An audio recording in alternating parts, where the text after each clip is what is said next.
भीष्म प्रतिज्ञा तो प्रसिद्ध है, लेकिन ये प्रतिज्ञा एक ही है महाराज जी। विठलनाथ महाप्रभु जी मानसरोवर की यात्रा किए, तो वहां पर जो साथ में थे सब परकरे थे, सब शिष्य ही थे। अब किसको वहां पर नाम दान दें, ऐसा कोई आगंतुक मिला नहीं। अब बिना नाम दान दिए कुछ पा नहीं सकते, तो उनकी दृष्टि हंस पर पड़ा। बोले उस हंस को ही बुला के लाओ हंस को बुला के लाओ। चरणों में आकर के हंस किनारे आया, आचार्य भगवान तिलक दिए, कंठी पहनाए, और उसको भगवान कृष्ण नाम का मंत्र दिए, हंस को दिए। हंस तो गदगद हो गया। आज हंस परमहंस हो गया आज हंस परमहंस हो गया। उन्होंने कहा कि भेष के प्रति सम्मान करना यही गुरुदक्षिणा, भेष में निष्ठा रखना, भेष से छल कपट नहीं करना, यही गुरुदक्षिणा हमारी। यात्रा करके चले आए। किसी राजा को कुष्ठ रोग हुआ, अक्षय रोग, सब दवा कराकर थक गया, कभी ठीक हो ही नहीं सका। किसने बताया कि भाई हंस का अगर मिले तो तुम ठीक हो जाओगे खा करके उसको। तो 4 बधिकों को पुरस्कृत किया, कि प्रलोभन दिया कि जाओ, जो कोई भी हंस का पकड़ के लाएगा उसका प्रचुर मात्रा में इनाम दूंगा। तो हंस, वो बधिक तो मानसरोवर की यात्रा के पहुंचे वहां पर।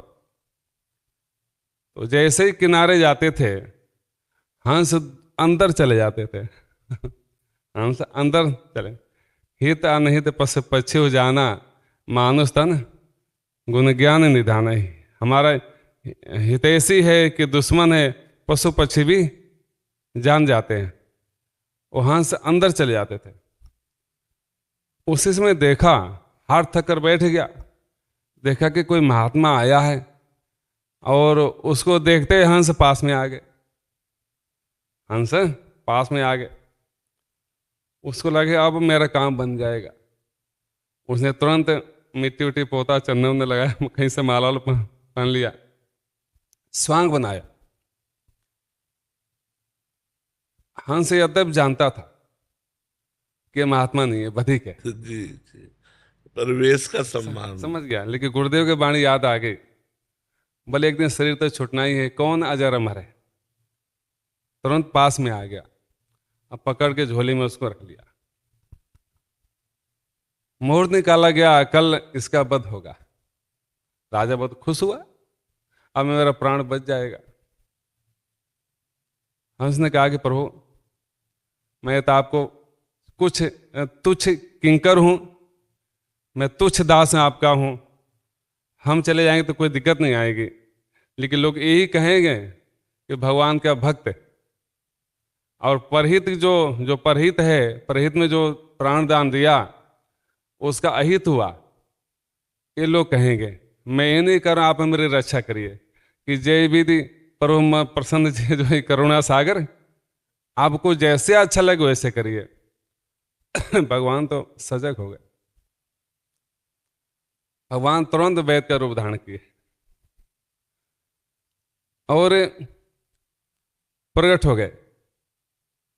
हो गए राज्य में। जिसको स्पर्श कर लिए उसको विकलांग ठीक हो गया, जिसको देख लिए उसका नेत्र ठीक हो गया, जिसका दरिद्रता थी उसको दरिद्रता दूर कर दिए। अब लाखों की भीड़ लग गई। कौन ऐसा नहीं है जो संसार में कुछ रोगी तो होता ही है। हाँ, सब शोर मच गया। अरे राज्य में ऐसा वैद्य आए हैं कि देखते ही सारे रोग छूम मंतर हो जाता है।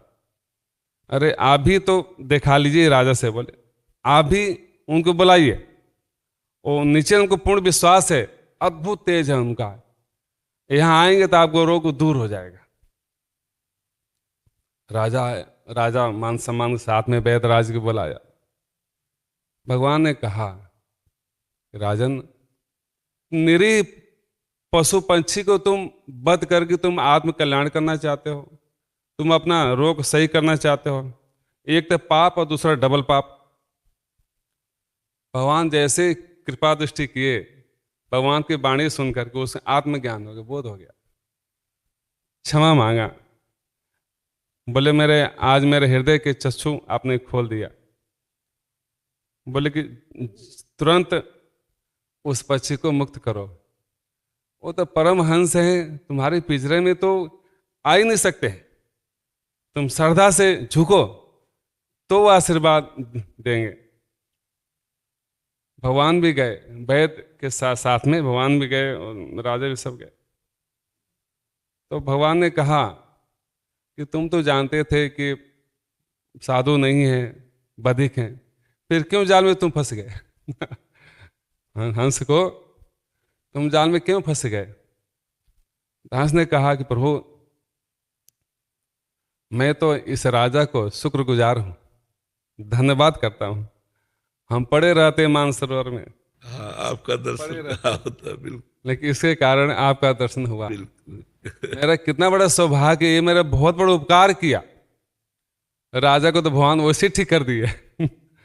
तो संत का जो प्रतिज्ञा होती है महाराज जी, भगवान की प्रतिज्ञा भी उतना कारगर नहीं होती, इसलिए संत के रूप में ही भगवान आते हैं और प्रतिज्ञा करते हैं, सर्वजन सुखाय सर्वजन हिताय।